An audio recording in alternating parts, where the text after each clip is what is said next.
So good morning guys. तो चलिए start करते हैं आज के यानी कि 5 मार्च के इंपॉर्टेंट करंट अफेयर्स को। तो इंपॉर्टेंट प्रश्न रहेगा ये क्या है, अभी हाल ही में भारत का पहला विश्व शांति केंद्र ये कहां पर स्थापित किया गया? तो सही उत्तर होगा गुरुग्राम में। तो अभी भारत ने हरियाणा के गुरुग्राम में देश के पहले विश्व शांति केंद्र का उद्घाटन किया है और इसकी स्थापना जैन आचार्य लोकेश के मार्गदर्शन में शांति, अहिंसा और वैश्विक सद्भाव को बढ़ावा देने के लिए अहिंसा विश्व भारती द्वारा की गई है। तो याद रखिएगा, भारत का पहला विश्व शांति केंद्र ये स्थापित कहां पर किया गया? गुरुग्राम में। फिर अगले में पूछ रहे, हाल ही में उरुग्वे के राष्ट्रपति के रूप में अभी किसने शपथ ली है? तो आंसर होगा यमांदू ओरसी ने। तो यमांदू ओरसी का नाम याद रखना, अभी उरुग्वे के नए राष्ट्रपति ये बन गए हैं। उरुग्वे कहां पर है? ये साउथ अमेरिकी कंट्री है। मैं आपको मैप में दिखाता हूं, ये रहा मैप में उरुग्वे। कैपिटल इसकी होती है मोंटेविडियो और करेंसी होती है पीसो उरुग्वायो। और अभी यहाँ के नए राष्ट्रपति बन गए यमांदू ओरसी। फिर अगले में पूछ रहे, हाल ही में 26वीं नवरत्न कंपनी कौन सी बनी है? तो आंसर होगा IRFC। एक्चुअली में अभी भारत सरकार ने एक तो IRCTC और IRFC इनको नवरत्न कंपनी का दर्जा दिया है। इससे पहले उन्हें मिनी रत्न में अनुसूची A का दर्जा प्राप्त था। IRCTC ये तो 25वें नंबर की नवरत्न कंपनी बनी है और IRFC 26वें नंबर की। IRCTC इसका फुल फॉर्म होता है Indian railway catering and tourism corporation limited. IRFC मतलब इंडियन रेलवे फाइनेंस कॉर्पोरेशन। तो इस प्रकार ये नवरत्न का दर्जा पाने वाली आप कह सकते हो 12वीं रेलवे क्षेत्र की कंपनी बन गई है। और अगर आप जानना चाहो कि नवरत्न का दर्जा पाने वाली रेलवे की पहली कंपनी कौन सी बनी थी, 2014 में कॉनकॉर बनी थी। IRFC इसकी स्थापना होती है 1986 में और भारतीय रेलवे वित्त निगम इसको कहते हैं, या इंग्लिश में हमने देखा Indian railway finance corporation. Railway के लिए घरेलू और विदेशी पूंजी बाजारों से धन जुटाता है। इसके MD CEO मनोज कुमार दुबे हैं और मुख्यालय आपको नई दिल्ली में मिलेगा। वहीं IRCTC की बात करें, हमने फुल फॉर्म देखी थी Indian railway catering and tourism corporation limited. इसकी स्थापना होती है 1999 में। हेडक्वार्टर नई दिल्ली में है और CMD है संजय कुमार जैन। और आपको याद होगा, ये तो हमने नवरत्न कंपनी की बात करी। अगर महारत्न कंपनी अगर आपसे पूछे कि अभी लेटेस्ट महारत्न कंपनी कौन सी बनी थी, पिछले साल ही बनी थी, 14th नंबर की आप देख सकते हो। तो पूरी लिस्ट मैंने आपके सामने लगा दी है, लेकिन जो लेटेस्ट वो 14th नंबर की बनी थी कौन सी? Hindustan aeronautical limited. ठीक है, ये भी आप ध्यान रखना। अगला प्रश्न देखते हैं। फिर अगले में पूछ रहे हैं, अभी हाल ही में रक्षा लेखा महानियंत्रक किसे नियुक्त किया गया? तो आंसर होगा डॉक्टर मयंक शर्मा को। तो अभी डॉक्टर मयंक शर्मा को रक्षा लेखा महानियंत्रक यानी कि controller general of defence account नियुक्त किया गया है। तो इनका नाम आपको ध्यान रखना है। अच्छा, इसी तरह से एक और एडिशनल अपॉइंटमेंट मैं आपको बता रहा हूं यहाँ पे, अजय सेठ। अभी राजस्व सचिव, रेवेन्यू सेक्रेटरी का एडिशनल चार्ज इनको दे दिया गया।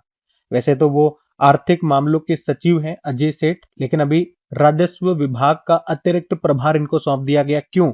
क्योंकि अभी तक राजस्व सचिव, रेवेन्यू सेक्रेटरी थे तुहिन कांत पांडे, कुछ समय पहले ही बने थे। लेकिन अभी पढ़ा इनके बारे में हमने कि अब वो सेबी के नए अध्यक्ष बन गए हैं, तो इस कारण से उन्हें राजस्व सचिव का पद छोड़ना पड़ा। तो राजस्व सचिव का अतिरिक्त प्रभार अभी संभाल रहे हैं अजय सेठ, जब तक कोई परमानेंट नहीं आ जाते। ठीक है, तो ये एक अपडेट था, ये मैंने आपको यहीं पे बता दिया। उसके अलावा ऑप्शन में अगर आप देखो, पहले के संजय मूर्ति, ये हमारे नियंत्रक एवं महालेखा परीक्षक है, यानी कि CAG controller and auditor general. और SS Dubey CGA controller general of accounts है, लेखा महान। फिर अगले में पूछ रहे, अभी हाल ही में जन औषधि सप्ताह 2025 का आयोजन ये कब से कब तक किया गया? तो आंसर होगा 1 से लेकर 7 मार्च। तो पूरे देश में जन औषधि के बढ़ते महत्व को रेखांकित करते हुए 1 से लेकर 7 मार्च 2025 तक जन औषधि सप्ताह का आयोजन किया जा रहा है। आपको बता है जन औषधि दिवस हम कब मनाते हैं? 7 मार्च को। और आपको बता दूं, वर्तमान में देश भर में 15,000 से अधिक जन औषधि केंद्र खोले जा चुके हैं और भारत सरकार का लक्ष्य है 31 मार्च 2027 तक देश भर में 25,000 जन औषधि केंद्र खोलने का। अच्छा, इसी तरह अगर मान लो मैं आपसे पूछ लूं कि बताओ भैया, भारत के बाहर पहला जन औषधि केंद्र कहां पर खोला गया था? तो इसका उत्तर आप करो।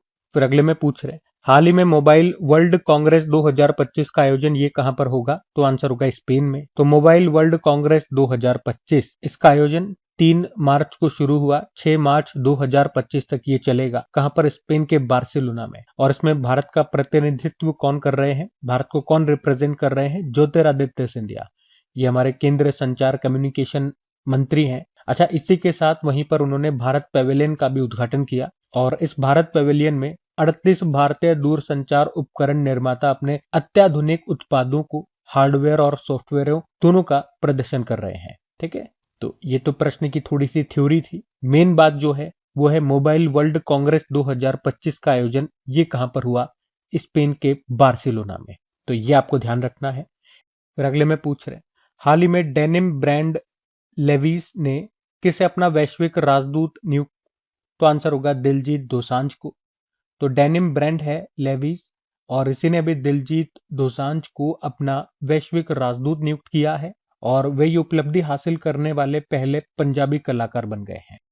फिर अगले में पूछ रहे, अभी हाल ही में चंद्रमा पर सॉफ्ट लैंडिंग करने वाला दूसरा निजी अंतरिक्ष यान कौन सा बन गया है? तो आंसर होगा ब्लू गूस। आपको याद होगा, ये हम पढ़ चुके हैं कुछ दिन पहले ही। एक अमेरिकी कंपनी है फायरफ्लाई एरोस्पेस और उसी ने अपना एक अंतरिक्ष यान जिसका नाम है ब्लू गूस्ट, इसको चंद्रमा के लिए लॉन्च किया था। याद आया आपको? और अभी ये न्यूज में फिर से है क्योंकि चंद्रमा पर ये सॉफ्ट लैंडिंग कर चुका है और ऐसा करने वाला ये दूसरा प्राइवेट अंतरिक्ष यान बन गया है। इसको लॉन्च किया गया था फॉल्कन 9 रॉकेट से, जो कि स्पेस एक्स का है। अच्छा, अगर ये दूसरा प्राइवेट अंतरिक्ष यान बना है चंद्रमा पर सॉफ्ट लैंडिंग करने वाला, तो फिर पहला कौन सा था? पहला इंटूटिव मशीन नाम की कंपनी है, स्पेस कंपनी है, कहाँ की? अमेरिका की ही। उसने फरवरी 2024 में ऐसा कारनामा किया था और उसके उस लैंडर का नाम था ऑडिशियस। वो भी हमने कई बार पढ़ा है, आपको याद होगा। अच्छा, वैसे अगर आपसे पूछे ना कि चंद्रमा के साउथ पोल पर सॉफ्ट लैंडिंग करने वाला पहला देश कौन सा है,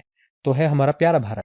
फिर अगले में पूछ रहे, अभी हाल में सशक्त पंचायत नेत्री अभियान, इसका उद्देश्य क्या है? इसको शुरू किया गया, इसको शुरू करने का उद्देश्य क्या है? तो आंसर होगा महिला पंचायत नेताओं को सशक्त बनाना और स्थानीय शासन में उनकी भागीदारी बढ़ाना। तो अभी पंचायती राज मंत्रालय ने, पंचायती राज मंत्री कौन है हमारे? राजीव रंजन सिंह उर्फ लल्लन सिंह। तो अभी पंचायती राज मंत्रालय ने नई दिल्ली के विज्ञान भवन में सशक्त पंचायत नेत्री अभियान को शुरू किया है, जिसको शुरू करने का उद्देश्य है पंचायत की वुमेन रिप्रेजेंटेटिव्स की लीडरशिप क्षमता को बढ़ाना, लोकल गवर्नेंस में उनकी डिसीजन मेकिंग पावर को मजबूत करना और ग्राम पंचायतों में महिलाओं की भागीदारी को प्रभावी बनाना। यानी कि महिला पंचायत नेताओं को सशक्त बनाना और स्थानीय शासन में उनकी भागीदारी बढ़ाना इस अभियान का मुख्य उद्देश्य है।